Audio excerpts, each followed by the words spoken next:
la chronique d'optométrie, une présentation de Sky Vision, 61 boulevard Taché-Ouest, Montmagny. La clinique d'optométrie Sky Vision à Montmagny vous offre un examen de la vue accessible rapidement, le jour, le soir et même le samedi. Grand choix de monture pour tous les goûts, les styles et le budget. C'est une équipe jeune, dynamique avec un service incomparable. 61C boulevard Taché-Ouest ou skyvisionoptométrie.com. Je vous souhaite la bienvenue avec notre chronique d'optométrie Sky Vision. Alors, je suis en compagnie de Catherine Laurando, qui est opticienne d'ordonnance. Catherine, bonjour. Bonjour. Catherine, aujourd'hui, on va parler de myopie, particulièrement chez les enfants. Mais là, d'abord, on va commencer par, moi, myopie puis presbytie, il me semble que c'est toujours mêlant. C'est quoi la différence entre les deux? Je comprends. En fait, myopie, c'est un problème de vision de loin, principalement, en fait. Donc, concrètement, un œil qui souffre de myopie, c'est un œil qui est trop long. Donc, si on compare un œil normal, l'œil normal est rond et un œil qui souffre de myopie est un œil qui est allongé, donc qui est un petit peu plus long, finalement. Et ça va créer, en fait, de la vision floue de loin. OK.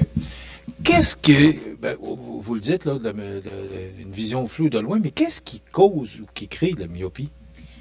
La source exacte, on ne le sait pas encore. Par contre, on sait qu'il y a des facteurs principaux qui peut vraiment accentuer un peu la myopie.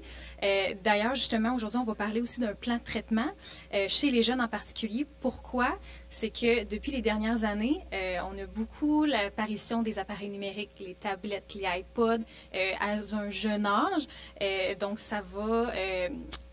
le fait de passer beaucoup de temps de proche et de passer finalement moins de temps un petit peu à l'extérieur, ça sollicite beaucoup les yeux de proche. Et donc, pour l'œil, il doit s'habituer, il doit s'accommoder à ça, donc il va s'allonger finalement. Et puis, d'autres facteurs, c'est sûr qu'il y a aussi la génétique qui peut aussi rentrer là-dedans. Fait que c'est tous des facteurs qui peuvent accentuer un peu l'apparition de la myopie chez les enfants, mais on ne sait pas vraiment la cause exacte. Mais c'est quand même des facteurs là, qui influencent grandement l'apparition de la myopie. Est-ce que je comprends que, bon, particulièrement à cause des ordinateurs, que c'est une... Est-ce que c'est une maladie? C'est un état... Je le considérais pas nécessairement comme une maladie parce que la myopie, c'est pas dangereux. L'œil a pris une forme différente de sa forme normale, donc on va le corriger, mais c'est pas en soi grave. D'être myope, c'est pas très très grave en fait là. Bon. Mais là, vous parliez d'ordinateur, ce que je comprends, c'est que ça grandit tout le temps. Là. C'est un phénomène qu'on voit plus souvent aujourd'hui qu'on voyait dans d'autres temps. Tout à fait. C'est pour ça, justement, que le plan de traitement, c'est quand même récent dans les dernières années. Le plan de traitement, c'est quelque chose qui est nouveau, qu'on voit un petit peu plus, qui est prescrit par les optométristes à offrir finalement là, aux enfants. Parce que, justement, là, si on recule de plusieurs années, les enfants ils passaient plus de temps dehors. Il n'y avait pas beaucoup d'écran, de temps à passer sur l'ordinateur ou tablette ou peu importe. Mais comment on fait pour détecter qu'un enfant à bas âge, comment on fait pour détecter qu'il peut avoir la myopie? En fait, le parent doit... les symptômes, on va dire, précurseurs qui peuvent indiquer à un parent que son enfant souffre de myopie, c'est entre autres que l'enfant va plisser des yeux quand il va regarder quelque chose au loin et aussi va peut-être aussi se plaindre que sa vision est brouille au loin. Donc, ça influence vraiment là, au niveau de la distance, là, finalement. Bon, ce que je comprends, c'est qu'il y a moyen de remédier à ce problème-là de la myopie. C'est quoi? Qu'est-ce qu'on peut avoir chez Sky Vision qui peut faire qu'on peut enrayer ce problème-là? Tout à fait. Donc, le plan de traitement, c'est un verre qui va être différent d'un verre standard, finalement.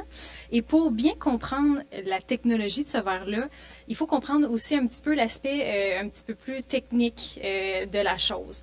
J'ai mis ici une image qui permet un peu de comprendre quand qu'un œil est normal, l'image qui va être perçue par l'œil va être formée au fond de notre œil, donc sur la rétine. Donc, cette membrane-là est importante car c'est elle qui peut nous permettre de visualiser l'image. Quand notre œil est trop long, bien, l'image n'est pas perçue à la bonne endroit parce que la rétine est plus loin, est vraiment plus au fond de l'œil. Et puis là, donc, l'image ne se forme pas à la bonne place.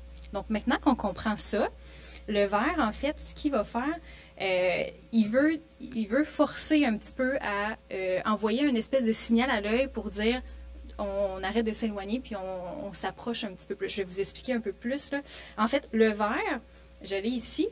Concrètement, il semble être un verre vraiment normal, là. Il n'y a pas de différence qu'un verre régulier. Par contre, si on l'observe bien, il y a environ 1000 micro-lentilles dans la lentille pour permettre de défocaliser les rayons. On va dire ça comme ça. En fait, c'est que ça va créer une espèce de signal.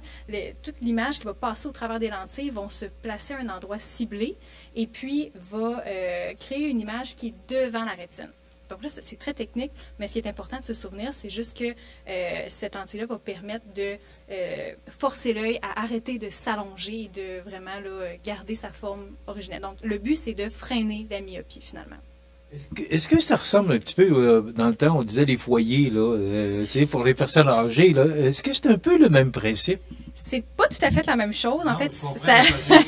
C'est pas les termes d'une opticienne, mais est-ce que ça s'apparente le genre de traitement qu'on peut, ou le genre de verre qu'on peut amener à l'enfant? En fait, je peux comprendre que oui, il y a certaines similitudes dans le sens que, bon, c'est quelque chose qu'on va intégrer dans le verre. Donc, le foyer bifocal, là, comme vous parlez, c'est vraiment une partie qui est intégrée dans notre verre. Avec le plan de traitement, c'est un peu la même chose. On va intégrer des micro-lentilles à l'intérieur pour créer finalement un traitement là, pour ce problème-là spécifiquement. Est-ce que c'est le fait que l'enfant ait de la myopie, c'est à long terme, là, c'est jusqu'à la fin? C'est une excellente question. Oui, c'est pas quelque chose qui est vraiment réversible. Donc, quand que l'œil s'allonge, ce qu'on souhaite, c'est qu'il arrête. Mais on peut pas le faire revenir là, normalement. C'est pour ça, justement, aussi que les gens qui sont, par exemple, qui ont une grosse myopie, qui sont opérés au laser, oui, la personne voit bien, mais ça règle pas le problème que l'œil est allongé. Il va rester allongé. Et puis, la raison aussi, ça m'amène à parler de ce point-là, la raison de pourquoi on veut commencer le plan de traitement tôt, aussitôt que la myopie est détectée chez l'enfant, c'est parce que, en fait, il va avoir des problèmes de santé on va être plus à risque de développer certains problèmes au niveau de la rétine plus tard. Donc, je m'explique. Lorsque l'œil est normal, l'œil est rond, donc la rétine est dans une bonne position. Quand l'œil est allongé, la rétine, elle a beaucoup de tension. Là. Elle est dans un endroit qui est finalement beaucoup plus, je ne veux pas dire restreinte, mais finalement, sa position n'est pas normale. On veut vraiment que la rétine reste le plus possible, pas trop courbée pour pas qu'il y ait trop de tension. Et puis, quand la rétine est sous tension, on est plus à risque de faire, entre autres, un décollement de la rétine. Et puis, évidemment, plus que la myopie est élevée, plus que les risques sont grands, évidemment. Donc, c'est ce qu'on veut éviter aussi. Il y a d'autres problèmes de santé. Tout problème, en fait, je dis de santé, mais c'est problème vraiment relié aux yeux. Tout problème au niveau de la rétine, on est plus susceptible à ces risques-là quand on a un chiffre myopie qui est quand même assez élevé. Là. Ouais. Est-ce que si c'est pas pris à temps ou c'est pas bien traité ou il n'y a pas le bon verre, est-ce que ça peut accélérer la presbytie? La myopie? Non, la presbytie, OK. D'avoir de la difficulté plus vieux. En fait, la presbytie, c'est vraiment un problème à part. Ça n'a pas de lien avec l'allongement de l'œil. La presbytie, c'est vraiment au niveau de la lentille qui est à l'intérieur, le cristallin qu'on appelle, qui va vieillir. Fait que ça, c'est pour ça que ça vient vraiment avec l'âge. Donc non, il n'y a pas vraiment de corrélation. Non, c'est vraiment deux problèmes distincts. Bon, à partir du moment où on choisit le verre pour l'enfant, est-ce que à chaque année, où il est important de pouvoir avoir des examens réguliers pour être capable de voir si ça augmente? Et d'ailleurs, est-ce que ça peut augmenter? En fait, quand on commence le plan de traitement, généralement, on veut des suivis qui sont un petit peu plus réguliers. Fait que souvent, on va céduler un suivi 6 mois avec l'optométriste pour voir est-ce que ça marche, est-ce que ça l'a freiné, est-ce que, pour voir un petit peu, est-ce que ça l'a évolué, ben on va refaire un verre finalement avec la bonne correction. Mais on veut des suivis qui sont un petit peu plus serrés. Une fois qu'on l'a intégré, puis que, bon, on constate là, que, bon, ça fonctionne bien, ben c'est peut-être des suivis plus annuellement là, qu'on va parler. D'ailleurs, ça m'amène aussi à un point, quand on décide d'offrir le plan de traitement à son enfant, c'est important d'être rigoureux. Il faut observer, parce que pour que le plan de traitement fonctionne, c'est important qu'il soit bien ajusté. Donc, premièrement, oui, ça passe par l'opticien. L'opticien doit prendre des mesures qui sont précises, qui sont, c'est ça, bien centrées pour vraiment que l'efficacité soit à son meilleur. Et puis, par la suite, c'est aux parents de regarder, est-ce que la lunette est droite? Est-ce que la lunette est croche? Est-ce que la lunette, est-ce qu'on s'est assis dessus? Puis là, ça fait en sorte que la lunette est croche. Parce que si celle l'est, ça réduit beaucoup l'efficacité du traitement. Donc, c'est vraiment important que la lunette, au moment où on la livre, qu'elle reste comme ça le plus longtemps possible. Parce que si elle glisse sur le nez, on ne porte pas nécessairement attention, ben l'efficacité est réduite là, beaucoup. Là, vous parlez de lunettes. Ça prend absolument des lunettes. On peut faire... je vous dirais que, généralement, pour les enfants, on va parler beaucoup de lunettes, mais ce traitement-là s'offre aussi en verre de contact. Le principe reste le même, là, mais ça s'offre aussi en verre de contact. Donc, un enfant qui serait à l'aise à manipuler les verres de contact, puis que ça ne causerait pas de problème, ça peut être corrigé aussi comme ça. Mais autrement, juste simplement avec la lunette, là, ça peut très bien faire le travail. D'ailleurs, le plan de traitement, en termes de statistiques, le pourcentage d'efficacité, le plan de traitement est efficace à 67 % en moyenne pour freiner la myopie quand la lunette est portée 12 heures par jour pendant environ 7 jours sur 7. Donc, pour que ça soit efficace, comme je disais tout à l'heure, il faut être rigoureux, il faut la porter régulièrement pour que, justement, l'œil soit... tantôt, je parlais que ça envoie un signal à l'œil, donc il faut que ça soit constant, là, finalement. Donc, il faut la porter régulièrement, puis plusieurs heures par jour pour que ça soit efficace. Même principe pour les verres de contact, là, idéalement, il faut la porter 6-7 jours semaine. Là. Est-ce que c'est difficile pour l'enfant de s'adapter? Parce qu'on parle de quel âge, à peu près? Là, 8 ans, 9 ans, 10 ans? En fait, tout à l'heure, je disais, l'idéal, c'est de l'inclure dès le commencement de la myopie. Plus tôt sera mieux c'est, en fait. Là. Est-ce qu'il y a un âge minimum? Pas nécessairement, non. Je vous dirais, si la myopie commence à 5 ans, on va l'inclure à 5 ans. Puis, pourquoi je dis que c'est important de le commencer tôt, c'est parce que l'enfant est en croissance, là, il est encore en développement. Donc, ce qu'on souhaite, c'est réduire, on veut commencer maintenant le traitement, parce que quand l'enfant grandit, l'œil grandit aussi, il se développe. Donc, si on veut faire un traitement, c'est maintenant. Le visage change aussi, donc il faut changer les verres. Tout à fait. Et pour le verre de contact, est-ce qu'il y a un âge aussi? Parce que ça ne doit pas être évident.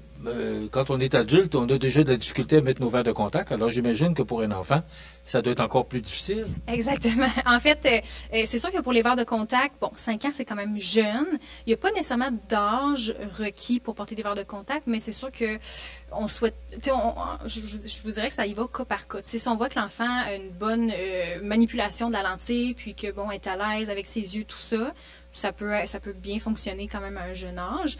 Mais c'est sûr que 5 ans, c'est quand même jeune. Là. Fait que c'est pour ça que je pense qu'en lunettes, c'est un petit peu plus intéressant pour commencer du moins. Puis après, là, si on veut vraiment inclure en termes... les verres de contact, ça peut venir peut-être un petit peu plus tard, là, surtout si l'enfant est jeune. Là.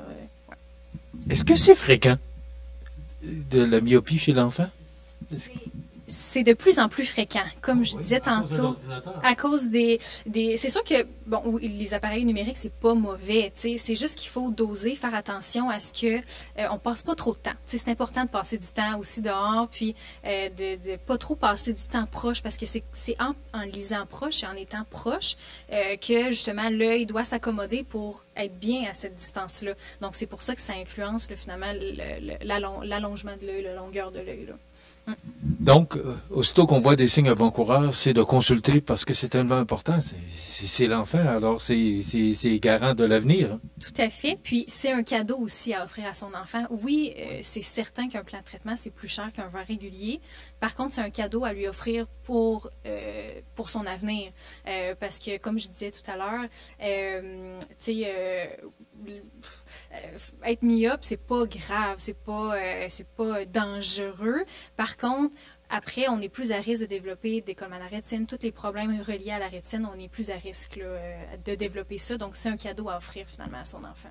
On le dit toujours, hein, quand c'est pris tôt, on peut enrayer beaucoup de problèmes futurs. Exactement, oui. Alors, Catherine, on invite les gens à venir ici chez Skyvision et au moins d'avoir un examen. Si on voit des signes avant-coureurs, c'est l'examen qui va faire foi de tout. Et après ça, par vos conseils, on va trouver l'idéal pour l'enfant. Tout à fait. Merci beaucoup. J'ai appris beaucoup de choses aujourd'hui. Encore, parce que quand je viens ici, j'apprends toujours un paquet de choses. Alors, Catherine Letourneau, qui est opticienne d'ordonnance chez Skyvision, 61C, là où on est, au 61C, boulevard Taché-Ouest, au 581-807-5050. On est sur le boulevard Taché. On est juste à côté d'IGA en face, à côté des sous-marins. Alors, c'est bien facile à ça. Oui, bon, c'est ça que je cherchais. Alors, on est très facile à trouver. Alors, je vous invite. Merci beaucoup et au plaisir. Voilà, ça complète notre chronique d'optométrie Skyvision pour aujourd'hui.